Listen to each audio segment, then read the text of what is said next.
Hello and welcome back to this YouTube tutorial series, and in today's video we're going to be adjusting our bisection method to accommodate our calculator that we previously used in a previous series. So not too long ago I made a YouTube series over making a calculator language, and we created a scanner and a parser for that language. And so now what I'm going to simply do is adjust our bisection method to accommodate our parser and our scanner. This way we can actually adjust the function on the fly through standard input. So what I'm simply going to do is I'm simply going to import, we're going to say from scanner, import scanner, from parser, import parser. And so we're going to adjust our function in the following way. Instead of having a function passed in, we're going to pass in our parser and our tokens. And so what we're going to do is we're going to say we need to add a variable to our parser. So we're going to say parser.add variable x, and we're going to feed it the value a. And now what we're going to do is we're going to say a_val is equal to our parser.parse of our tokens. And this is going to return simply the function of a. And so now what we need to do is we need to replace our variable. What it simply does is it simply replaces the value of the variable. So we're going to say parser.replace variable x with the value b. And so now our b_val is equal to our parser.parse of our tokens.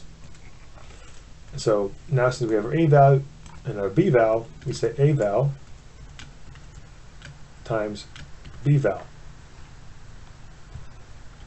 And so now what we need to do is we need to go down here to our function of a and do the same thing. We need to say parser.replace variable x with a. F of a is now equal to parser.parse of our tokens. Parser.replace variable again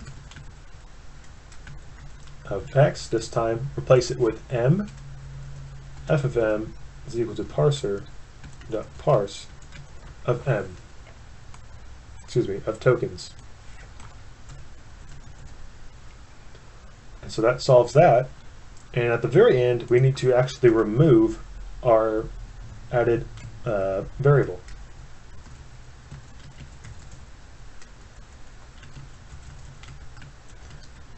And I'll tell you guys later exactly why we need to actually add this variable at the top.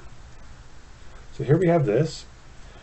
Now what we're going to do is we're going to make a little while loop. So we're going to say while true, we're going to say standard input is equal to input from standard input. Get the user, we're going to say if standard in equals q, that means we need to exit. Alright, and what we're going to do here is we're simply going to get the equation from the user. So what we're going to do here is we're going to say tokens is equal to our scanner of our standard in. And then what we're going to do is we're going to parse that scan. Excuse me, we're not going to parse it at all. What we need to do is make our parser object, and we can make it outside of this while loop. My parser is equal to parse. And then what we need to do is get the tolerance, the intervals and the tolerance. So we're going to say our a is going to be equal to our input. Oops, let me go back real quick. Here we're going to say enter function. And here what we're going to say is we're going to say enter a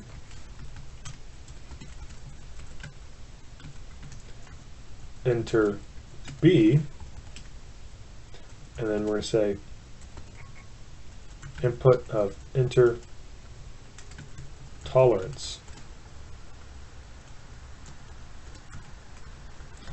And so now what we do is we take our function and we simply call it. So we're going to say our root is equal to our bisection of our parser, our tokens, and the float value of A, the float value of B, and the float value of our tolerance.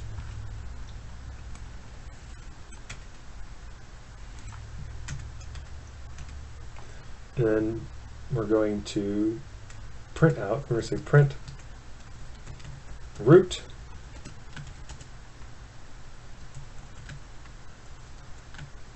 excuse me, this needs to be a string of our root, and then we're going to print out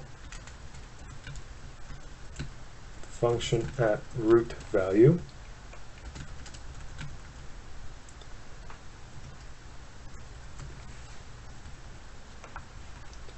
So now let's run this. Enter in our function. It's going to be x to the third plus 5. Enter our a, -3. Our b is 0. Our tolerance is 1e to the -10, let's say. So here we have a name parser not defined. My parser, that's why. Run this again. X to the third, excuse me, x to the second plus 4, -3, 0, tolerance is 1e to the -10. So here we have it. Our maximum iterations was 34.8. Error function requires a change of signs over the given interval. So after debugging for a little bit, the error that we were occurring was simply because I was inserting the function in wrong. Instead of inserting x to the second power -4, I was entering x to the second power +4. So this was causing our function to not have an interval that is appropriate for the bisection method. So we're going to run this again as x to the second power -4. Our a is going to be -3, b is 0, tolerance is 1e to the -10, and then we have it. So now we can actually keep on looping, and let's try to actually get this +2 here. So we're going to insert -2, excuse me, x to the second power -4. Our a is going to be 0, and our b, let's say, is going to be 5. Tolerance is 1e to the -10 again. There we have it. Our root is now +2, needed only 36 iterations, and we are good to roll. So as we can see here, we've taken our bisection method and we've implemented our calculator language and our parser into it. And this allows us to simply parse the input for a given function, especially from the user. So we can enter in functions and we can parse it using our calculator. So this is extremely cool, and we will continue to do this with the upcoming functions and methods we derive. So stay tuned for future videos.